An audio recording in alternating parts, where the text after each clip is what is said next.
റെസ്റ്റോറന്റുകാർ ശ്രദ്ധിക്കുക, നമ്മുടെ നാദാപുരത്ത് വടകരക്കുള്ള സുഹൃത്തുക്കൾ കണ്ണൂർക്കാരൊക്കെ ശ്രദ്ധിക്കുക.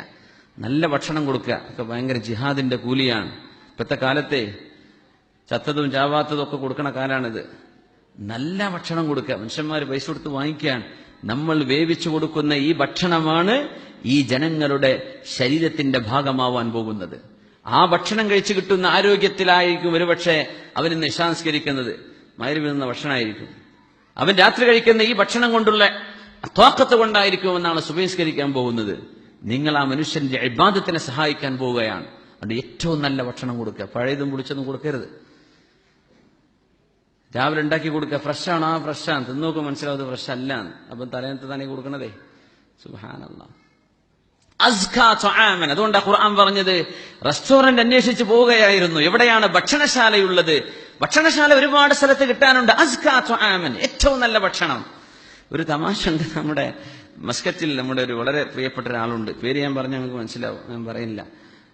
അപ്പോ അദ്ദേഹത്തിന്റെ റെസ്റ്റോറന്റ് ഉണ്ടായിരുന്നു. അപ്പൊ രാവിലെ ദാല് കറിക്ക് ക്യൂ ആണ്. നമ്മുടെ ഗുജറാത്തുകാർ മുഴുവനും ക്യൂ ആണ്. നിങ്ങൾ കട്ട് ചെയ്യണേ.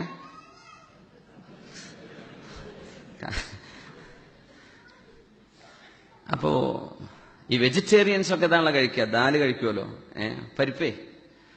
അപ്പൊ രാവിലെ സുബഹിക്ക് 5 മണി തൊട്ട് ക്യൂ ആണ്. അപ്പൊ ഇതിന്റെ മുതലാളി ഒരു പൊന്നാനിക്കാരനാണ്, നമ്മൾ അറിയുന്ന വളരെ വേണ്ടപ്പെട്ട ആളാണ്. അപ്പോ അദ്ദേഹം പറഞ്ഞു, ഞാൻ അത്ഭുതപ്പെട്ടു, എന്റെ കുക്കുമാർ ഇത്ര സൂപ്പർ കുക്ക് വല്ലതുണ്ടോ? ഇങ്ങനെ ഇവർ 5 മണിക്ക് തന്നെ വന്ന് സഫായി നിന്ന് ഭക്ഷണം മേടിച്ചു ഭയങ്കര കച്ചവടം പൊടി പൊടിക്കാൻ. അങ്ങനെ കുക്കിനോട് ചെന്ന് ചോദിച്ചു, ഇവര് വെജിറ്റേറിയൻസായി കഴിച്ചു പോണത്, മാംസാഹാരം കഴിക്കാൻ പറ്റാത്തവരാണ് കഴിക്കുന്നത്. അപ്പൊ ഒരു ദിവസം അദ്ദേഹം 4 മണിക്ക് കിച്ചണിൽ കയറി. എന്താണ് ഇവിടെ നടക്കുന്നതെന്ന് അറിയണ്ടേ? അപ്പോ കുക്കൊരു പാകിസ്ഥാനിയാണ്. അപ്പൊ അദ്ദേഹത്തോട് ചോദിച്ചു, അല്ല എന്താ അതിന്റെ മറിമായെന്ന് ചോദിച്ചു. എന്താ ആളുകൾ ഇങ്ങനെ ടേസ്റ്റ് പിടിച്ചു ഓടി വരാൻ കാരണം? അപ്പൊ ഒന്നുമില്ല, പരിപ്പ് ഞാൻ രാത്രി വേവിച്ചു വെക്കും, പിന്നെ തലേന്നത്തെ ചിക്കനും മട്ടനും മുഴുവട്ടിട്ട് ഞാൻ എന്ത് ചെയ്യും, ജ്യൂസ് അടിച്ചിട്ട് അത് ഈ ദാല് കലക്കിയിട്ടാ കൊടുക്കണത്. അപ്പൊ ഈ ഒരു ടേസ്റ്റുള്ള ദാല് ലോകത്തവർക്ക് കിട്ടൂലല്ലോ. സുബ്ഹാനല്ലാഹ്. അങ്ങനെ ഇദ്ദേഹം പറഞ്ഞത് ചെയ്യരുത്, സ്റ്റോപ്പ് ചെയ്യിച്ചു. അദ്ദേഹം പറഞ്ഞു, എനിക്ക് ഒരുപാട് പൈസ ലാഭമായിരുന്നു നടത്തിക്കൊണ്ടുപോയാൽ. പക്ഷെ ഈ സാധുക്കൾ വരുന്നത് മാംസാഹാരം തിന്നാൻ പറ്റാത്തവർ പാടില്ല, എനിക്ക് വേണ്ടാന്ന് ചിന്തിച്ച് വരുന്നവരല്ലേ, അതുകൊണ്ട് ഞാൻ ചെയ്യാൻ പാടില്ലല്ലോ എന്ന് പറഞ്ഞ് ആ പരിപാടി നിർത്തിവെച്ചു. സുബ്ഹാൻ.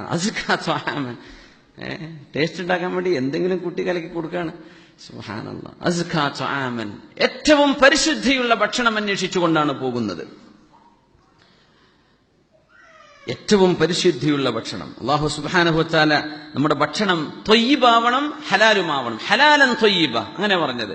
ഹലാലായ ഭക്ഷണമാവണം, ത്വയ്യിബമാവണം, നല്ല പരിശുദ്ധിയും അള്ളാഹുവിന് പൊരുത്തുള്ളതാവണം. ഹലാലാണ് പക്ഷേ വാങ്ങിച്ച പൈസ ഹറാമാണ്, അങ്ങനെ വേണ്ട. ഹലാലൻ ത്വയ്യിബൻ. അതുകൊണ്ട് ബഹുമാന്യരായ മുഅ്മിനീങ്ങളെ, സഹോദരന്മാരെ, റെസ്റ്റോറന്റും കഫ്തീരൊക്കെ നടത്തുന്ന എന്റെ ബഹുമാന്യരായ മുതലാളിമാരെ, എന്ത് ചെയ്യണം? നല്ല ഭക്ഷണം കൊടുക്കണേ, ജനങ്ങളെ വഞ്ചിക്കരുത്. നിങ്ങൾ നല്ല ഭക്ഷണം ഇക്കാലത്ത് കൊടുത്താൽ നിങ്ങൾ ചെയ്യുന്നൊരു ധർമ്മ സമരമാണത്. അതൊരു ജിഹാദിന്റെ കൂലി കിട്ടും. ആളുകളെ വഞ്ചിക്കരുത്. നല്ല ഭക്ഷണം കൊടുക്കുക. നമ്മൾ കഴിക്കാത്തത് മറ്റൊരാൾക്ക് കൊടുക്കാൻ പാടില്ല. നമ്മൾ കഴിക്കാത്തത് കൊടുക്കാൻ പാടില്ല. നമ്മൾ കഴിക്കാൻ ഇഷ്ടപ്പെടുന്നത് അതേ നമ്മൾ മറ്റൊരാൾക്ക് കൊടുക്കാൻ പാടുള്ളൂ. സ്വല്ലു അലൻ നബി മുഹമ്മദിൻ വ ആലിഹി. അല്ലാഹുമ്മ സ്വല്ലി അലാ സയ്യിദിനാ മുഹമ്മദിൻ വ അലാ ആലി സയ്യിദിനാ മുഹമ്മദിൻ വ ബാരിക് വ സല്ലിം അലൈഹി.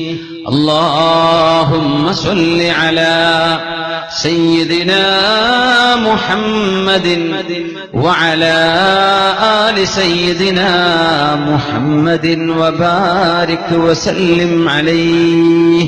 ഒരുപാട് സ്വലാത്ത് നമ്മുടെ ഹബീബിന്റെ ഹളറത്തിലേക്ക് എത്തും. അല്ലാഹു എത്തിച്ചു കൊടുക്കട്ടെ. അവിടുത്തെ അല്ലാഹു സന്തോഷിപ്പിക്കട്ടെ.